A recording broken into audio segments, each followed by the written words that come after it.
Hello, folks. How we doing out there? Huh? Is everybody having a good time? All right, I like it. Welcome to Minnesota. I hope I said that properly.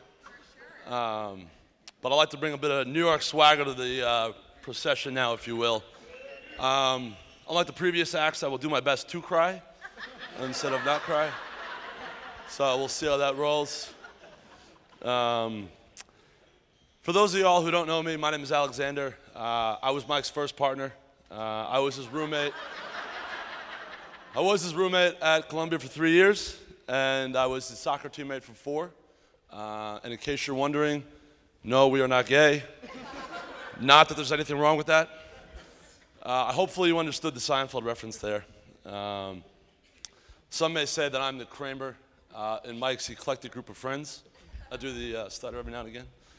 But if I was the Kramer, Mike would be the Jerry, I guess, if you will. But Mike's jokes aren't funny, and his life is about something rather than nothing. So it's been a good run. Now I was hoping if the in-laws were going to be like Frank and Estelle Costanza, and let me tell you, they are better than Frank and Estelle Costanza. We were playing a pickup basketball game yesterday, and unbeknownst to me, when I stepped on the court, I thought we were just doing a little bit of a friendly game. Apparently, Jerry gave Matt the talk that there was going to be no, dunking or anything on his court. So when I went to the rim for a little bit playful layup, I got absolutely hammered by Matt over here. I really had no idea what hit me. Point being, Meg, Mike was mine first. In fact, we did even sleep together last night in the same hotel room. Mike, you could have wrote here that it was in different beds at least. Yes, I do admit Mike did write my speech.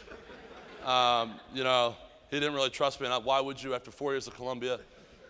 We've been hearing about how much Mike sleeps. I think I might take the cake on that one. Without these two, I wouldn't have been awake for many of my classes at Columbia. So it was a bit of an interesting time.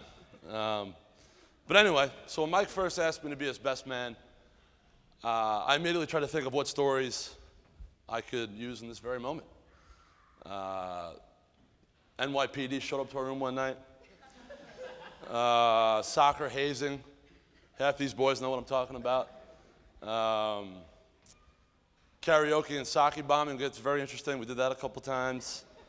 And I'm sure there's countless times that I don't even remember that we had an absolute blast. So that was good. But I do, regret to apologize. Meg wanted to proofread my speech, but I told her to forget about it. But I won't, use the podium for those speeches right now. If you want, find me after with a strong beverage, and I'll be happy to fill you in on the finer details of those evenings. So if I can't use those stories, I was asking myself, how do I summarize a man who's come from humble beginnings, who's done so much for everyone around him through hard work, dedication, understanding, compassion, and just an overall tenacity. I was hoping someone could tell me something there because I'm actually trying to summarize that, and I'm trying to do a Tinder profile here. Not for nothing, there's 8 guys in my class at Columbia, and I think I'm the only one that's not married, so obviously I'm not doing something right. Mike and Meg didn't wake me up for that class at Columbia, I guess. But speaking of Meg as well, Meg visited me in Australia for a bit, and it was nice to spend time with the better half, the better soccer player in the relationship. So they're two, as a coach, I've done a bit of coaching now, and as a coach, both of them are just, what you look for in a player, hardworking, committed, team energy, team fire, spirit.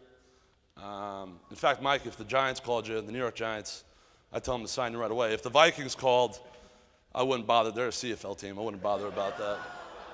So, no, but in all seriousness, I know it's a cliche, and I was trying to figure out a better way to summarize it. But, if there's a soccer team out there that had 11 Mike Mazzulos, I find it, there wouldn't be a team that could beat him. And I mean that from the bottom of my heart. From a defensive aspect, Mike's got that attitude when he goes out there. He refuses to be beaten. If you do get by him, you better be prepared to get wrecked from behind because he's not going to let you get by with anything.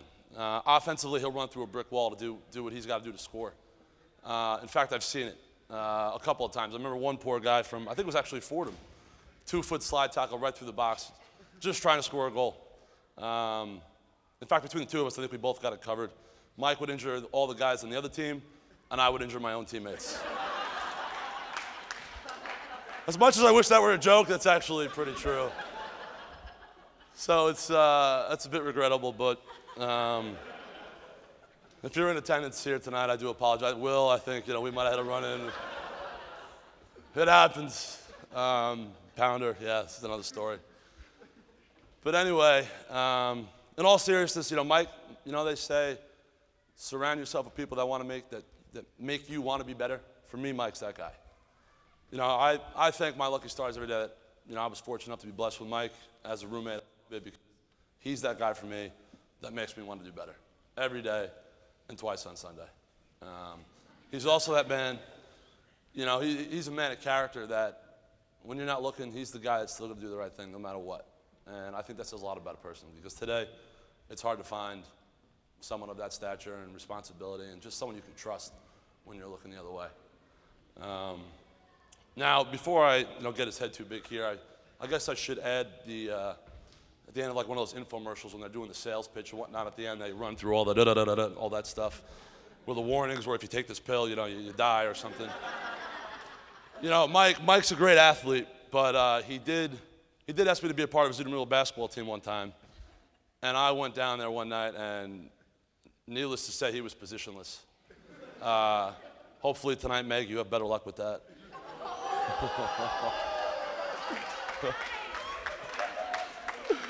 So, but that's it. And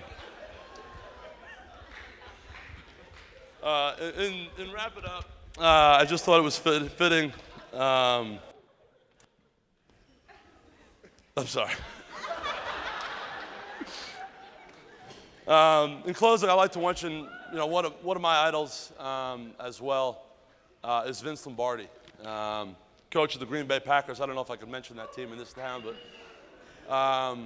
for all you who don't know, he's a coach of the Packers. The Super Bowl trophy is named after him, and he's a Fordham alum. So I know most of you guys, I'm looking to get a shout out from all the Fordham boys over here. Geez, tell me how hard you guys are. That was pretty weak for crying out loud. But no, Vince Lombardi said, I never knew a man worth his salt who in the long run, deep down in his heart, didn't appreciate the grind, the discipline. There is something good men that really yearns for discipline and the harsh reality of head-to-head combat. To me, that's significant because it means that Mike really cares about the little things, not just doing the overall thing right. Mike is attention to detail. He's on point. He knows when to have a good time. Trust me, I can vouch for that, but damn, he knows when to get down to business and time there's work to be done. And to me, that's special because, there's a lot of memories, but one that sticks out to me is our senior year when we were, unfortunately, we didn't come out with the result that we would have liked as a soccer team. After the game, Mike was pretty emotional. But to me, it showed a lot because even though he was emotional, what it really showed me was that he left his heart and soul out in that field. He gave every ounce of energy he had, everything he left out. To me, it was one of the most profound things I've ever seen. And despite the fact that we lost today, you're a winner in my book. You're always a winner in my book. And, I can't say enough about it. In fact, one time, don't ask me why, but as a 26-year-old, I was at Six Flags. Maybe that's why I'm still single, but I don't know why. I was at Six Flags, and out of nowhere, there was a kid with a Fordham Prep sweatshirt on. So I was like, oh, this is going to be good. So I went up to him, and I was like, hey, Mr. Mazzullo? He's like, yeah, he's the man. And Mike, in my book, you're the man. You really are. And, I was like, he couldn't have said it better. And if you take note of how much of a high school kid will say that about his teacher, that really says a lot, for crying out loud. So it's special in my book. And at the end, if we could all raise a glass, and in the words of Vince Lombardi, repeat that part there. If we could raise a glass, and one more quote from Vince Lombardi, It is time for us to stand and offer the doer, the achiever, the one who recognizes the challenges and does something about it. To our captain and his beautiful bride, salute.